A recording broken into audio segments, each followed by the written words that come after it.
بسم الله الرحمن الرحيم نحمده ونصلي على رسوله الكريم أما بعد اللهم صل على سيدنا محمد وعلى آل سيدنا محمد وبارك وسلم.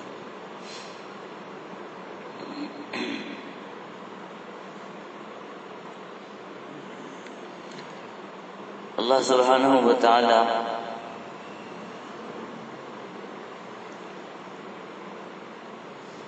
جن نعمتوں سے بندوں کو نوازے ہیں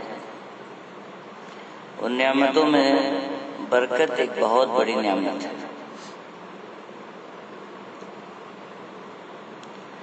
برکت جب برکت کا تصور آتا ہے تو ہم فوراً بسم اللہ وعلی برکت اللہ کھانے میں برکت کا تصور کر لیتے ہیں. ہر چیز کے اندر برکت.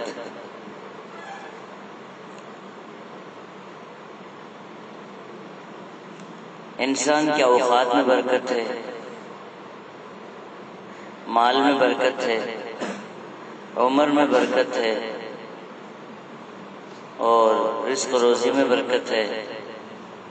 سارے چیزوں میں برکت ہے.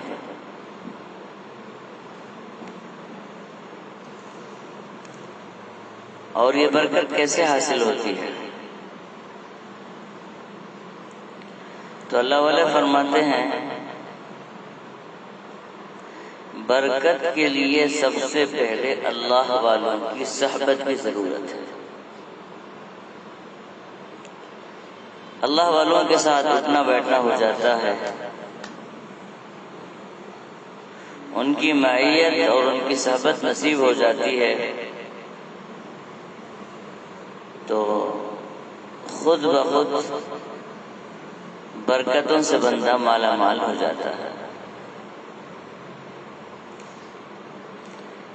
مال میں بھی دیکھ لیجئے، زیادہ مال کا نام برکت نہیں ہے، بلکہ تھوڑے مال میں ضرورت کا پورا ہو جانا یہ برکت ہے. بہت سے لوگوں کو ہم دیکھیں گے کہ مال تھوڑا ہوگا لیکن وہ خوش و خرم نظر آئیں گے، ان کی ضروریات پوری ہوتی رہیں گی، کبھی انہیں مالی کوئی پریشانی نہیں آتی ہوگی. اور بعض بندے وہ ہوں گے جو دیکھنے میں بڑی شان و شوکت کے ہوں گے، گاڑی بنگلے ساری چیزیں ہوں گے، لیکن مال نہ ہونے کا رونا روتے رہیں گے. تو اس کا مطلب یہ ہے کہ مال تو ہے لیکن برکت نہیں ہے. جیسے فرمایا گیا کہ اللہ والوں کی صحبت سے برکت آتی ہے، وہی یہ بھی فرمایا گیا کہ بندہ جب نافرمان ہو جاتا ہے، معصیت والی زندگی ہو جاتی ہے تو وہ برکت ختم ہو جاتی ہے. خود قرآن کریم کے اندر فرمایا گیا من اعرض عن ذکری فإن له معیشة ضنکا، جو ہماری یاد سے غافل ہو جائے گا اس کی زندگی کو ہم اس کے لیے مصیبت بنا دیں گے. سارے چیزیں ہوتے ہوئے بھی وہ پریشان رہے گا.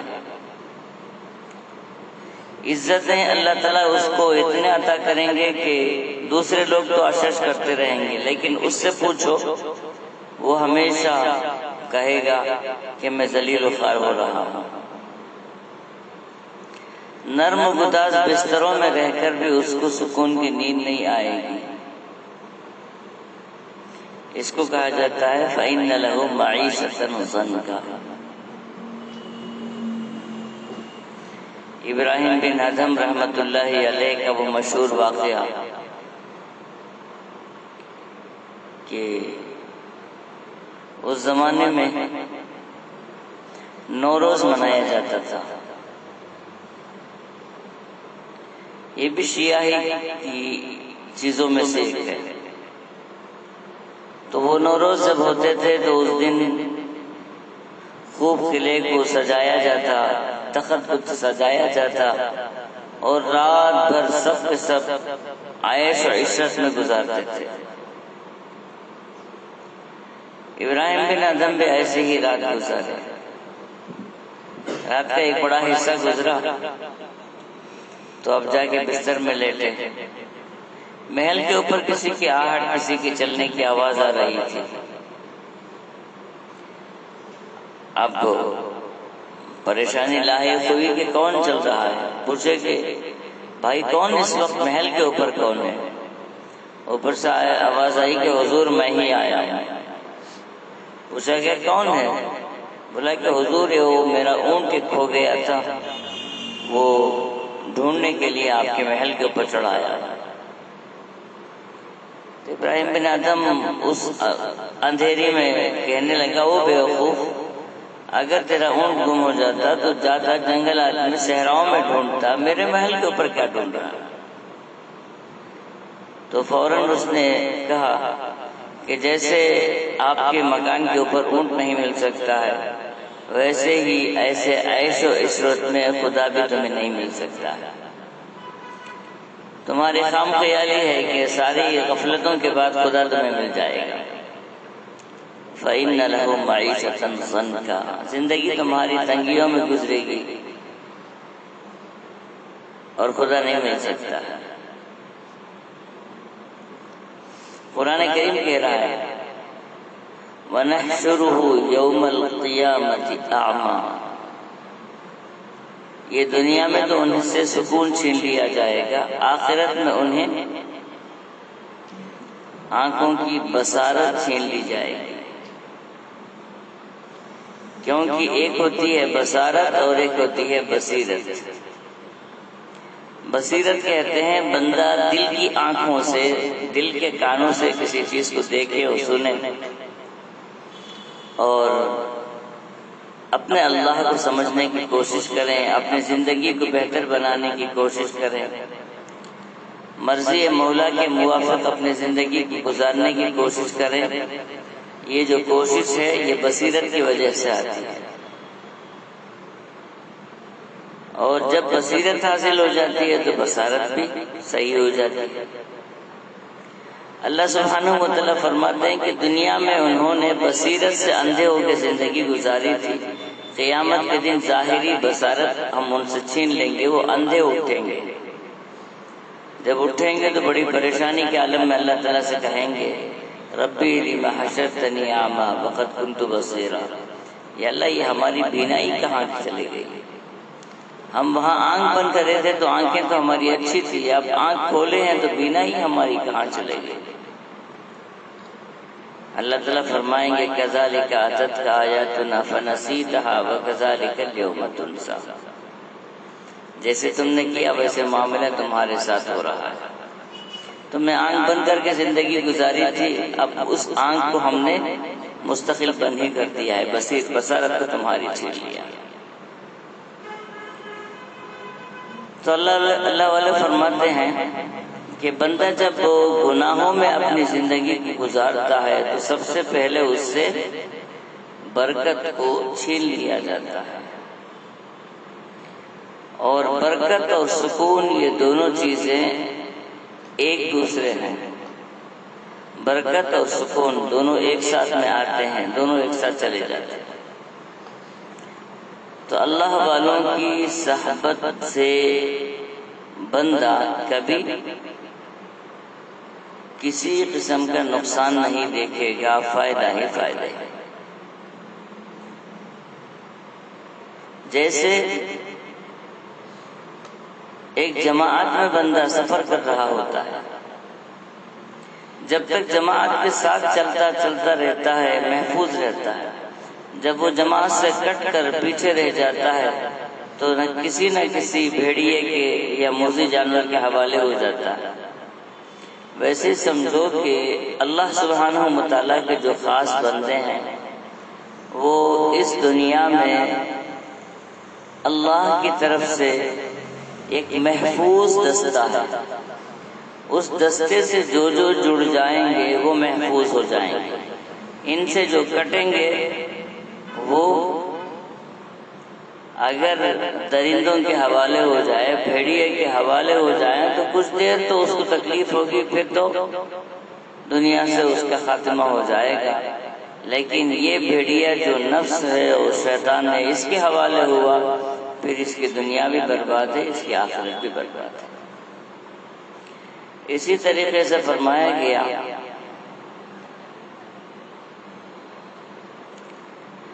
برکت اور سکون کے لیے اپنی آنکھوں کی بھی حفاظت کریں، بد نظری۔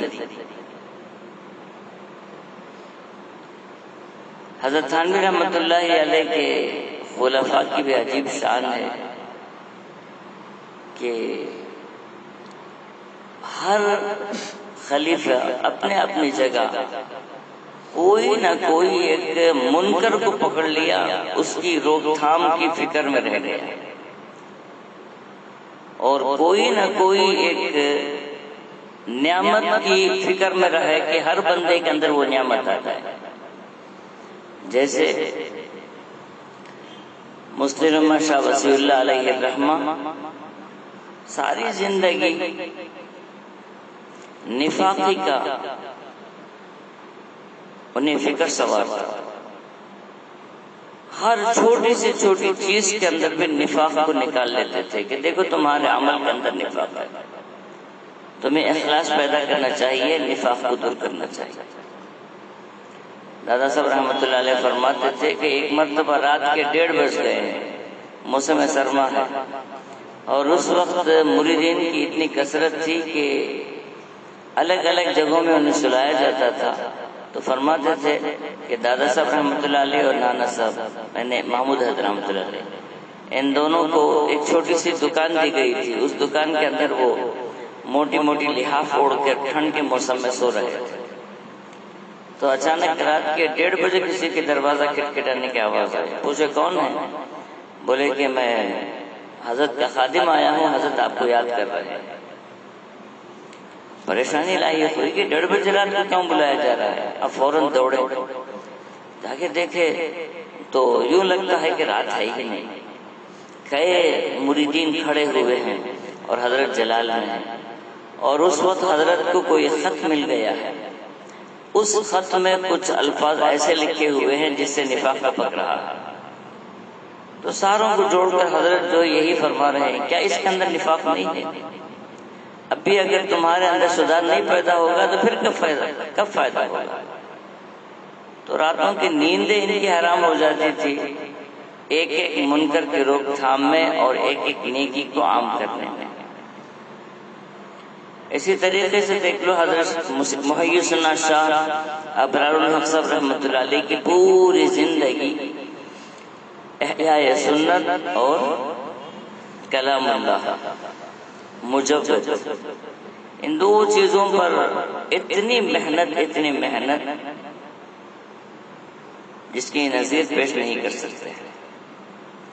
حکیم مختار صاحب رحمۃ اللہ علیہ کے اندر جو رنگ تھا غالباً ان کے شیخ کا رنگ ہے، شاہ عبد الغنی صاحب پورپوری رحمۃ اللہ علیہ کا، کہ حضرت پوری زندگی بد نظری ہی کے متعلق فرماتے رہے، بیانات بھی بد نظری کی برائی میں، اشعار بھی بد نظری کی برائی میں۔ تو اللہ والا فرماتے ہیں بد نظری سے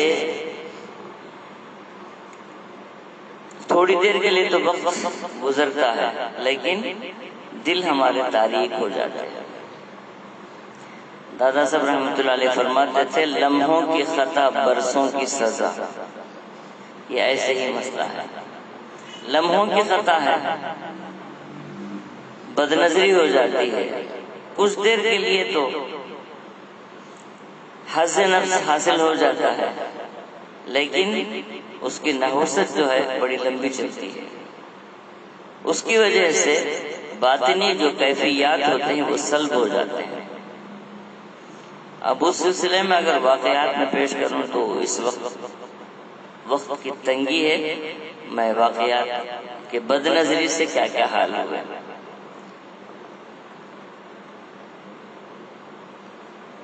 تو دنیا کے اندر بھی نقصانات ہیں، آخرت میں بھی نقصانات۔ آج یہ بد نظری کا گناہ جو عام ہوتے جا رہا ہے، اور تیسری چیز برکت ختم ہو جانے کی چیزوں میں سے نیت میں کھوٹ ہے۔ کوئی عمل ہمارا اللہ کے لیے نہیں ہو رہا، مسجدوں میں آ رہے ہیں، جا رہے ہیں، نمازیں ہماری ادا ہو رہی ہیں، لیکن ہماری قلبی کیفیات کو اگر دیکھیں تو کبھی اللہ کو راضی کرنے کے لیے میں مسجد جا رہا ہوں، میں بیٹھا ہوں اللہ کو راضی کرنے کے لیے، میں نکلا ہوں تو میرے اندر کیا تبدیلی پیدا ہوئی، کبھی فکر دامنگیر ہوئی؟ بس ہماری زندگی ایک مشن کی طرح ہے کہ دن میں 5 وقت اذان ہو رہی ہے، چلو مسجد پہنچیں گے، جلد سے جلد نماز ادا کریں گے، باہر نکل جائیں گے، چلو بھائی ذمہ داری ہماری، بوجھ ہمارا سر سے اتر گیا۔ یہ چیزیں جو ہے آج عام ہوتے جا رہے ہیں۔ تو نیت پہلے صحیح ہونی چاہیے کہ بندہ جو عمل کر رہا ہے اس نیت کو مد نظر رکھے کہ میں جو کام کر رہا ہوں یہ کس کے لیے کر رہا ہوں۔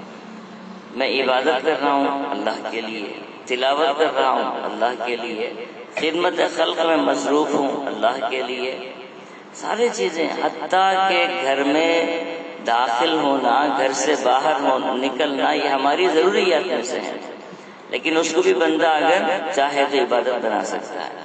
میں گھر جا رہا ہوں، اس وقت مجھے ثواب کمانے کا اصل طریقہ یہ ہے کہ میں سنت کے موافق گھر کے اندر داخل ہوں گا، اور جب باہر نکلوں گا سنت موافق میں گھر سے باہر نکلوں گا۔ اس کو اگر سوچے گا تو پھر یہ بھی عبادت ہو جائے گی۔ تو ہر چیز کے اندر تصحیح نیت یہ بہت ضروری چیز ہے۔ آج ہمارے اندر تصحیح نیت کا تصور بھی نہیں ہے، پہلے نیت ہی نہیں ہے تو اس میں تصحیح کا سوال پیدا ہوتا ہی نہیں۔ تصحیح نیت ضروری ہے، ہر عمل کرتے وقت سوچنا چاہیے۔ انسان ایک چھوٹا سا سفر کرتا ہے 15-20 کلومیٹر کا، تو اس وقت جو نیت ہوتی ہے نا، میں جاتا ہوں کائی کے لیے، مجھے کیا کام انجام دینا ہے، مجھے کب تک رہنا ہے، کب واپس ہونا ہے، ایک پلان تو ہوتا نا۔ پھر یہ ہماری عبادتوں کا جو سفر ہے یہ آخرت کی طرف رواں ہے، اس میں کوئی نیت ہی نہیں ہے۔ تو نیت اس کے اندر صحیح ہونی چاہیے، اور اس نیت سے ایک چیز تو یہ ہے کہ برکتوں سے بندہ مالا مال ہو جاتا ہے، سکون اس کو نصیب ہو جاتا ہے، عبادتوں میں روحانیت آ جاتی ہے۔ اور برکت جن چیزوں سے آتی ہے ان میں سے دعا یہ بھی ایک اہم چیز ہے۔ بندہ ہر وقت دعاؤں میں مصروف رہے، اس کے لیے باقاعدہ یہ نہ سمجھیں کہ مجھے مسجد میں بیٹھنا چاہیے، مجھے باوضو ہو کے بیٹھنا چاہیے، نہیں، چلتے پھرتے اللہ سبحانہ و تعالی جو ہے نہ کسی خاص جگہ کا وہ محتاج ہے، نہ کسی زبان کا محتاج ہے۔ بندہ مانگتے جائیں، جو کام کرتا ہے، یا اللہ میں یہ کام کرنا چاہتا ہوں، آپ میری مدد فرما دیجیے، اس کام میں برکت آ جاتی ہے۔ اور اسی طریقے سے ذکر الہی، ذکر الہی جو ہے بندہ چلتے پھرتے اللہ اللہ، سبحان اللہ، استغفر اللہ، الحمدللہ، جتنے بھی الفاظ ہیں زبان سے نکلتے رہیں گے، نام اعمال میں درج ہوتے جائیں گے، اور نام اعمال جتنا سیدھے جانب کا بھرتا جائے گا اتنا ہماری زندگی کے ہمارے فیصلے بدلتے جائیں گے۔ اور سب سے آخری چیز تقوی کی ضرورت ہے۔ تقوی یہ خود بخود دل میں پیدا ہونے والی چیز ہے، اور ہر عبادت کی جان یہی تقوی ہے۔ اور تقوی آخر کیا سمجھیں گے؟ تقوی کس کو کہا جاتا ہے؟ انسان جب نیکی بھی کرتا ہے تو نیکی کے وقت سوچتا ہے کہ میرا اللہ میرے اس کام کو دیکھ رہا ہے، مجھے بہتر انداز میں ادا کرنا چاہیے۔ یہ استحضاء جو ہے تقوی ہے۔ اور گناہ کرتے ہوئے فوراً سوچے کہ میرا اللہ مجھے دیکھ رہا ہے، مجھے غیرت آنی چاہیے، میں گناہ چھوڑ رہا ہوں، تقویٰ ہے یہ۔ اور قرآن کریم نے کہا وَلِمَنْ خَافَ مَقَامَ رَبِّهِ جَنَّتَانِ، وَلِمَنْ خَافَ مَقَامَ رَبِّهِ جَنَّتَانِ، کہ بندہ جب اپنے اندر تقویٰ پیدا کر لے گا تو اس تقوی کے بدولت اس کو 2 جنتیں مل جائیں گی۔ ایک اللہ والے کے متعلق ہے کہ تنہائی میں بیٹھے ہوئے تھے، جوان بھی تھے، جب ذکر سے فارغ ہو کے گھوم کے دیکھے ہیں تو ایک حسینہ عورت جو ہے قریب آ کے بیٹھی ہوئی ہے اور وہ دعوت دے رہی ہے، تو انہوں نے فوراً استغفر اللہ کہا، اور بالا خانے پہ تھے مکان کے، استغفر اللہ کہا، اور اتنی پریشانی کہ بالا خانے سے اپنے آپ کو نیچے گرا دیا، نیچے گرے، چوٹ آئی، زخم لگے، اور جب نیند آئی، رات سوئے ہیں، خواب میں کہا جا رہا ہے تمہیں تو سیدنا یوسف علیہ السلام کا مقام دیا گیا ہے کہ تم نے جیسے حضرت یوسف علیہ السلام نے قال معاذ اللہ انہ ربی احسن مثوائی، چونک کے، چیخ کے، پکار کے سیدنا یوسف نے کہا تھا اللہ کی پناہ، میں کیا سوچا تھا، کس چیز کی طرف دعوت دی جا رہی ہے۔ گویا کہ بندہ اتنا پریشان ہو جائے کہ سامنے کنواں ہے اور اس کو ڈھکیلا جا رہا ہے، یا انگارہ ہے کہ اس کے ہاتھ میں دیا جا رہا ہے، بندہ تڑپ کے کہے معاذ اللہ، یہ کیسے ہو سکتا ہے؟ تو گناہ سے جب بندہ ڈرتا ہے تو یہ قیامت تک فیصلے ہیں کہ جب بھی بندہ بدکاریوں سے توبہ کرتا ہے، بدکاریوں سے اپنے آپ کو بچاتا ہے، تو وہ سیدنا یوسف علیہ السلام کے مقام میں ہے۔ تو یہ چیز تقوی کے بغیر حاصل نہیں ہو سکتی، تو ان چیزوں کے ذریعے اپنی زندگی کو بنانے کی فکر پیدا کرے، اور ذکر و اذکار سے اپنے اوقات کو معطر رکھے، اور بد نظری سے اور شہوتوں سے اپنے باطنی کیفیات کو مردہ نہ کریں۔ اللہ تعالیٰ سے دعا ہے کہ نیک توفیق عطا فرمائیں۔ کچھ دیر ذکر کر لیجیے۔